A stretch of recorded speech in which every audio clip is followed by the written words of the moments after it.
Hello everyone, I am Raghu from MLR Learner. I would like to improve our speaking skills. మనం ఇప్పుడు class room language గురించి నేర్చుకోబోతున్నాం. అంటే తరగతి గదిలో మాట్లాడేటటువంటి భాష గురించి లేదా మాటల గురించి.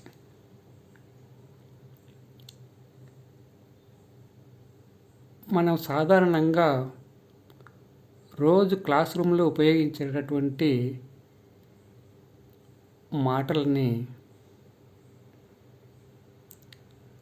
ఇక్కడ రాయడం జరిగింది. అవి ఉదాహరణకు 1వ వాక్యం, మే ఐ కమ్ ఇన్ మేడం. అంటే విద్యార్థి ఆలస్యంగా పాఠశాలకు వచ్చినప్పుడు లోపలికి రావడానికి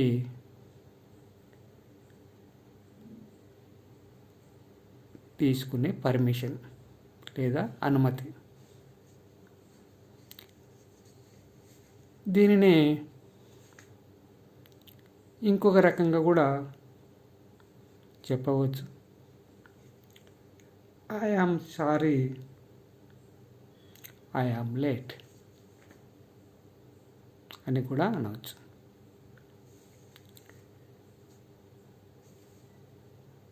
ఇక్కడ మేడం అని ఆడవ టీచర్స్ ఉన్నప్పుడు ఒకవేళ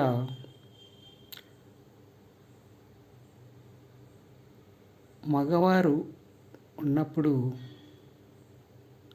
అంటే ఫీమేల్ కాకుండా మేల్ టీచర్ ఉన్నప్పుడు may I come in sir అని అనవలసి ఉంటుంది.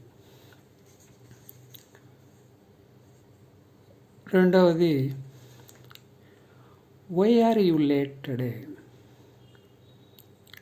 అంటే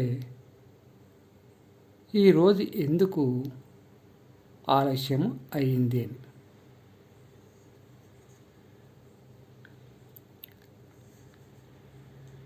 మూడవది,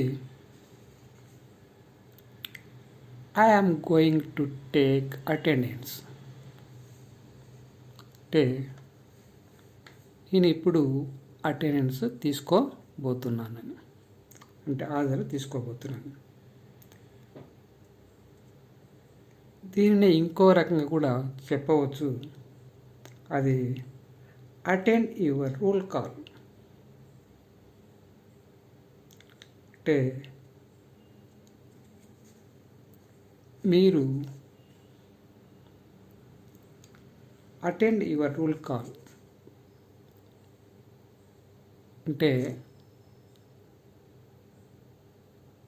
మీరు మీ పేర్లు లేదా నెంబర్లు పిలిచినప్పుడు పలకండి.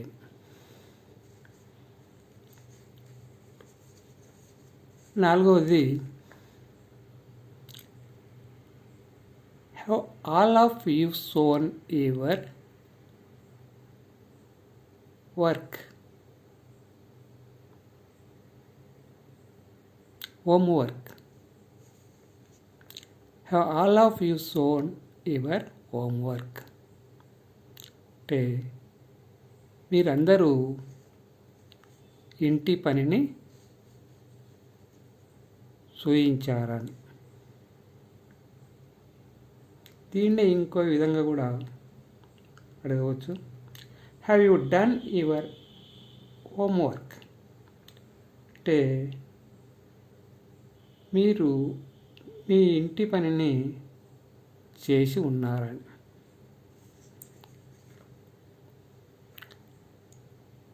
ఐదవది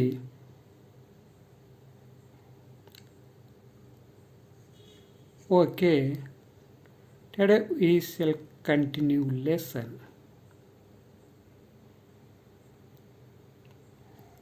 అంటే ఓకే మంచిది. Today we shall continue lesson. మనం ఇప్పుడు పాఠాన్ని కంటిన్యూ చేద్దామని. దీన్ని ఇంకో రకం కూడా చెప్పవచ్చు.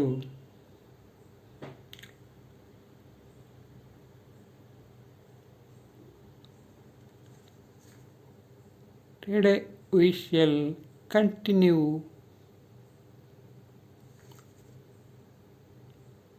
our previous lesson.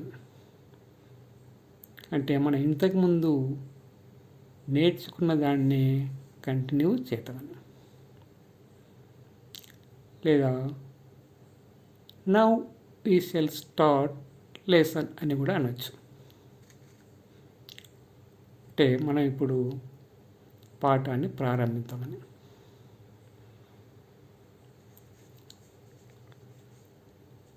ఆరవది take out book or take out book from your bag and open page number 9. అంటే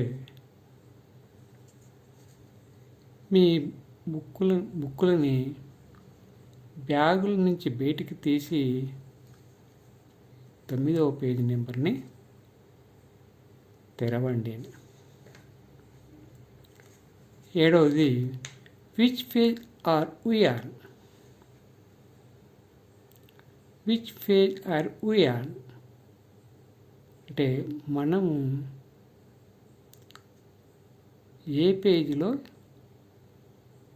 ఉన్నామని. అంటే ఇప్పుడు చూడవలసినటువంటి పేజీ ఏది అని, లేదా ఇప్పుడు చదవవలసినటువంటి పేజీ ఏది అని. దీన్నే ఇంకో విధంగా కూడా చెప్పవచ్చు. What page is it please? అంటే మనకు ఆ పేజ్ ఏదో తెలియనప్పుడు ఆ పేజ్ ఏదని వాట్ పేజ్ ఈజ్ ఇట్ అంటే అది ఏ పేజీ అయి ఉన్నది అని.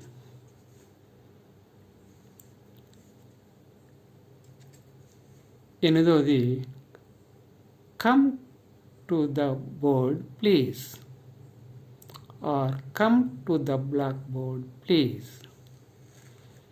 అంటే ఇప్పుడు బ్లాక్ బోర్డ్ కాకుండా వైట్ బోర్డ్స్ కూడా వస్తున్నాయి కాబట్టి మనం బ్లాక్ బోర్డే అని ఉపయోగించాల్సినటువంటి అవసరం లేదు. అక్కడ come to the board comma please అంటే దయచేసి బోర్డు దగ్గరికి రండి.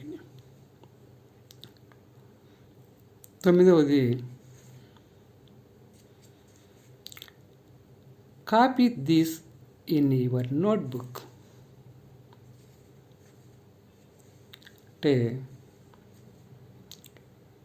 ఇక్కడ రాయబడినటువంటిది మీ నోట్బుక్లో రాసుకోండి అని.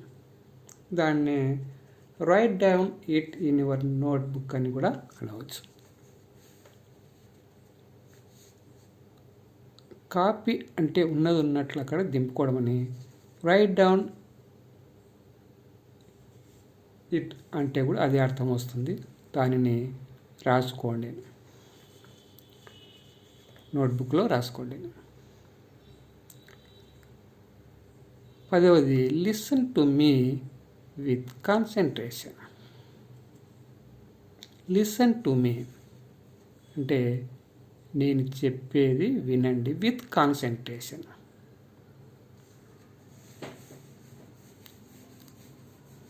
అంటే నేను చెప్పేటటువంటిది జాగ్రత్తగా వినండి అని.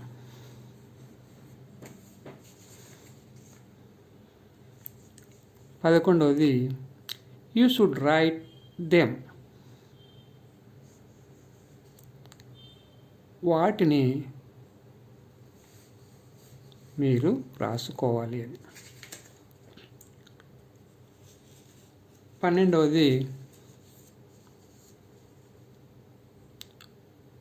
Don't chit chat with others or don't chit chat with other students. Chit chat అంటే మాటలు, అంటే ఇక్కడ అవసరం లేనటువంటి మాటల్ని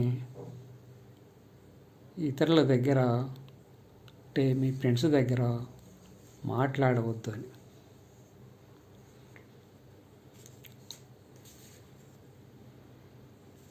అంటే డోంట్ టాక్ విత్ అదర్స్ అని, అంటే ఇతరుల దగ్గర మీరు మాట్లాడవద్దని. 13వది pay attention to the class, అంటే చెప్పే క్లాస్ లేదా లెసన్ మీద అటెన్షన్ అంటే శ్రద్ధ వహించండి, జాగ్రత్తగా వినండి అని. అటెన్షన్ అంటే శ్రద్ధ, పే అటెన్షన్ అంటే శ్రద్ధగా వినడానికి ప్రయత్నం చేయండి.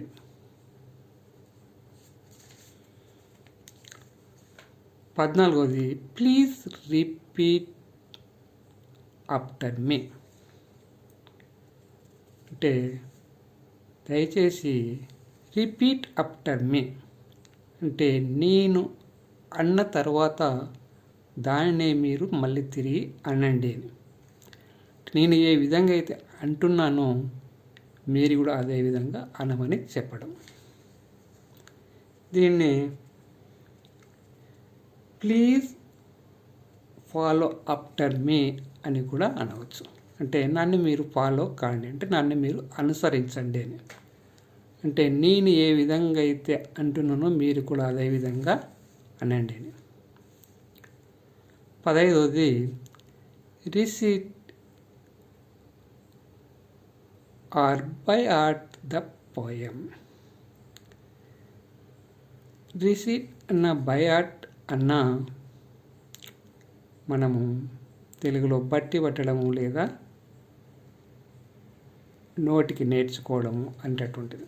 అంటే పోయంని నోటికి నేర్చుకోండి అని, అంటే చూడకుండా చదవడానికి నేర్చుకోమని. దాన్ని రిసీట్ అనొచ్చు లేదా by heart.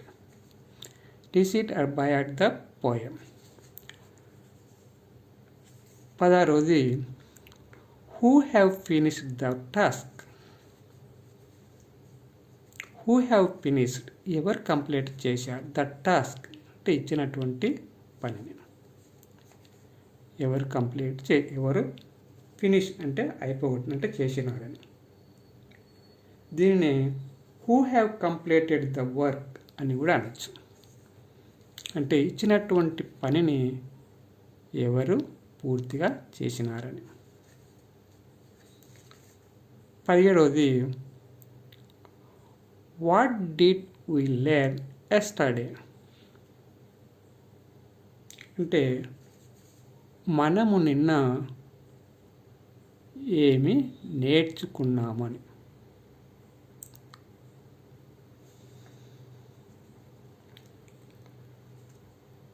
18వది give it to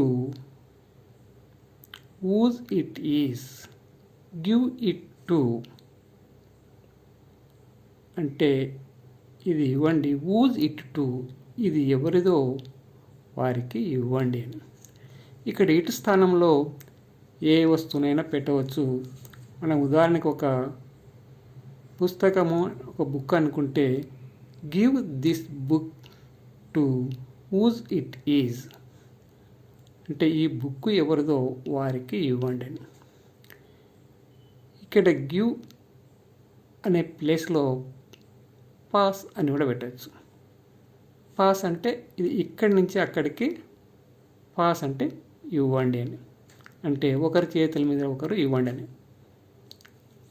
అంటే అక్కడికి వేరే వాళ్ళు లేచిపోయి ఇవ్వకుండా మనం ముందు బెంచ్ నుంచి సెకండ్ థర్డ్ బెంచ్ ఇట్లా వరుసగా మనం ఏ బెంచ్లో వారికి ఇవ్వలేనో ఆ బెంచ్ వరకు ఇవ్వడం. పాస్ అంటే ఒక దగ్గర నుంచి ఇంకో దానికి ఇంకో ప్లేస్కు మార్చడం.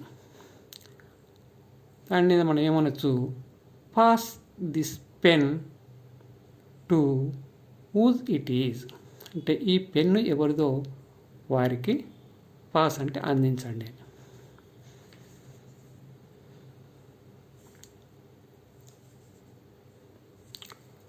19, can you answer the question. అంటే ఈ క్వశ్చన్కి నువ్వు ఆన్సర్ చేయగలవా, చెప్పగలవా అని. దీన్ని ఇంకో రకం కూడా do you answer the question అని కూడా అనవచ్చు.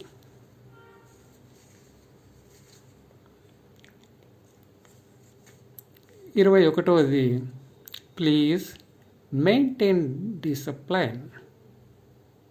ప్లీజ్ దయచేసి మెయింటైన్ డిసిప్లైన్ అంటే క్రమశిక్షగా ఉండడానికి ప్రయత్నం చేయండి. ప్లీజ్ మెయింటైన్ అంటే క్రమశిక్షణగా నడుచుకోండి. మెయింటైన్ అంటే మెలగండి, నడుచుకోవడం. మెయింటైన్ డిసిప్లైన్ క్రమశిక్షణతో మెలగడానికి ప్రయత్నించాము. 22ది, లేదా క్రమశిక్షణతో ఉండండి అని చెప్పడం. Please maintain discipline. 22, are all of you able to see it. Are all of you మీరందరూ కూడా ఏబుల్ టు సీ ఇట్ అంటే ఇక్కడ రాసినటువంటిది బోర్డు మీద మీకందరూ కూడా చూడగలుగుతున్నారా అని. దాన్ని మనం ఇంకో విధంగా కూడా is it visible to you అంటే మీకు ఇది చూడడానికి సరిగానే కనపడుతుందా. 23వది, utilize your time properly. Utilize అంటే ఉపయోగించుకోండి. ఏమిటిది? యువర్ టైం ప్రాపర్లీ అంటే సరి అయిన పద్ధతిలో మీ టైంని ఉపయోగించుకోండి. అంటే క్లాస్లో 40 లేదా 30 నిమిషాలు టైమే ఉంటుంది కాబట్టి ఆ టైంని సరిగా ఉపయోగించుకోమని చెప్పడం. అంటే డోంట్ వేస్ట్ యువర్ టైం అని. అంటే అనవసరంగా టైం వేస్ట్ చేయకుండా ఉన్న టైంని సద్వినియోగం చేసుకోమని చెప్పడం. 24వది, have you understood the lesson. Have you understood the lesson అంటే ఈ పాఠము మీకు అర్థము అయిందని. దాన్ని ఇంకో విధంగా కూడా చెప్పవచ్చు,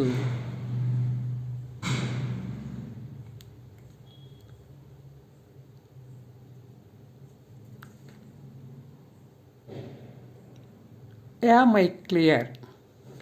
యామ్ ఐ క్లియర్ అంటే నేను చెప్పినది క్లియర్గానే ఉందంటే మంచిగానే అర్థం అయ్యిందా అని. అంటే నేను మంచిగానే చెప్పినా అని అనుకుంటున్నాను, అది కరెక్టేనా అంటే మీకు అర్థం అయిందా అని. దాని అర్థం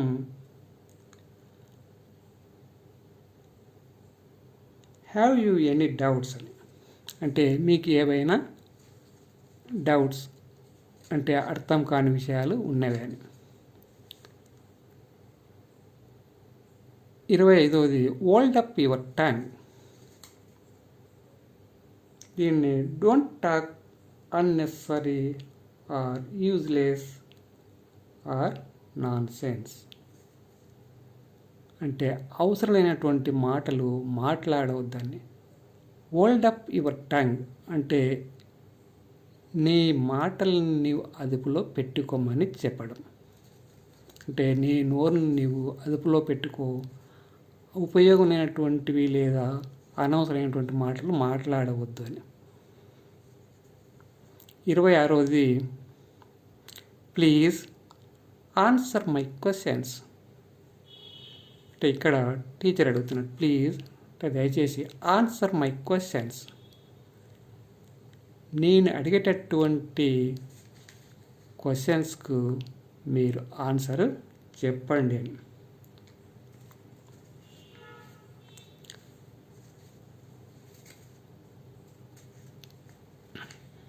దీన్ని టెల్ ఆన్సర్ టు క్వశ్చన్స్ అని కూడా అనవచ్చు.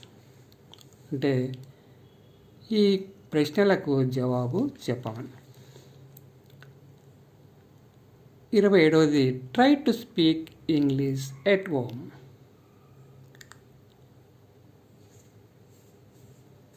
అంటే ఇంటి దగ్గర కూడా ఇంగ్లీష్లో మాట్లాడడానికి ప్రయత్నం చేయండి అని. దీనిని try to practice English even at home అని కూడా అనవచ్చు. అంటే ఇంటి దగ్గర కూడా ప్రాక్టీస్ అంటే ప్రయత్నము చేయండి అని, అంటే అలవాటు చేసుకోండి మాట్లాడడానికి. అంటే పాఠశాలలోనే కాకుండా ఇంటి దగ్గర కూడా మాట్లాడితే ఇంకా బాగా మన మాట్లాడే ప్రావీణ్యత పెరుగుతుంది అని.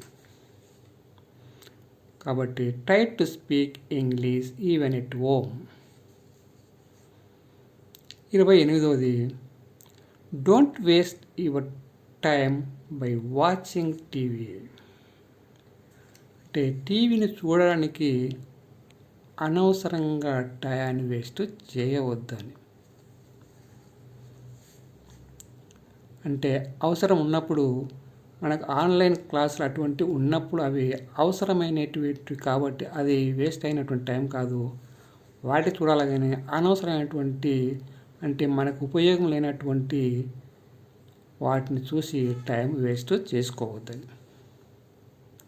29వది don't make it dirty, keep it clean. Don't make it dirty అంటే దీనిని డర్టీ అంటే మురికిగా చేయవద్దని. కీప్ ఇట్ క్లీన్ అంటే శుభ్రంగా ఉంచుకోండి. దానికి ఇక్కడ ఇట్ ప్లేస్లో మన బ్యాగు, బుక్స్, డ్రెస్ ఏదైనా చెప్పుకోవచ్చు. ఉదాహరణకు మనం డ్రెస్ అనుకుంటే don't make your dress dirty అంటే నీ దుస్తులని మురికిగా చేసుకోవద్దని. కీప్ ఇట్ క్లీన్ వాటిని శుభ్రంగా ఉంచుకోమని చెప్పడం. 30వది బెల్ ఈజ్ రింగింగ్ అంటే గంట మోగుతుంది. పాఠశాలలో కొట్టేటువంటి గంట మోగుతుంది. రింగింగ్ అంటే మోగడం. Class is about to start అంటే క్లాసు ప్రారంభం కాబోతుంది అని. కాబట్టి they think that they should go inside of class room immediately అంటే కాబట్టి తొందరగా వాళ్ళు క్లాస్లోనికి పోవాలని అనుకుంటున్నారు.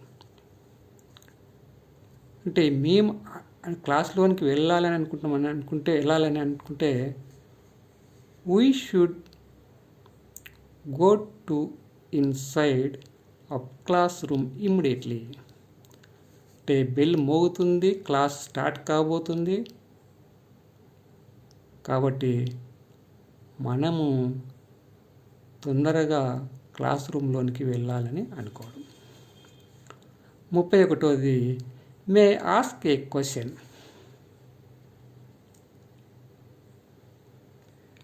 అంటే it is use students or teacher. దీనిని స్టూడెంట్స్ అయినా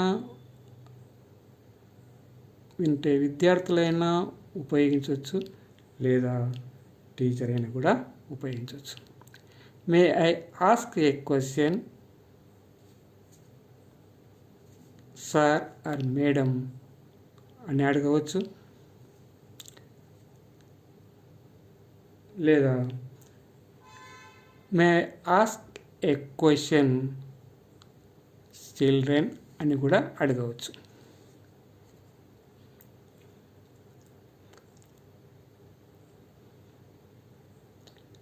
32వది I can answer the question.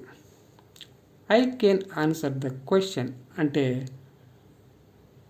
ఆ క్వశ్చన్కు నేను ఆన్సర్ చెప్పగలనని, ఆ క్వశ్చన్కి నేను జవాబు చెప్పగలనని. అంటే I am able to answer that question అంటే ఆ క్వశ్చన్కు నేను జవాబు చెప్పగలనని. అంటే I know answer to that question అంటే ఆ క్వశ్చన్కి ఆన్సర్ నాకు వచ్చునని.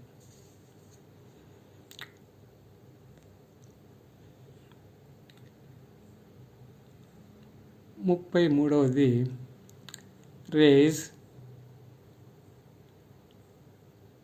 యువర్ హ్యాండ్ అంటే మీ చెయ్యిని పైకి ఎత్తండి అని. రేజ్ అంటే పైకి ఎత్తడం. డోంట్ స్పీక్ అంటే మాట్లాడవద్దని. అంటే మీరు ఒకవేళ ఆన్సర్ చెప్పదలుచుకుంటే మీ హ్యాండ్ని అంటే మీ చెయ్యిని పైకి ఎత్తండి, కానీ నోటితో చెప్పి సౌండ్స్ చేయవద్దని. అంటే డోంట్ మేక్ సౌండ్స్ అంటే శబ్దాలు మాత్రం చేయొద్దు, అంటే నోటితో మాత్రం చెప్పొద్దు, కేవలం చేతిని మాత్రం ఎత్తమని చెప్పడం. 34వది repeat it once again. Repeat it అంటే దీన్ని మళ్ళీ తిరిగి చెప్పమని. వన్స్ అగైన్ ఒకసారి తిరిగి ఒకసారి ఇంకా ఒకసారి చెప్పమని అడగడం. అంటే ఒకవేళ విద్యార్థికి మనం టీచర్ చెప్పినది ఏమైనా అర్థం కాకపోతే టీచర్ని please teacher explain it once again అని అడగవచ్చు, లేదా I'm sorry explain it once again madam అని కూడా అడగవచ్చు.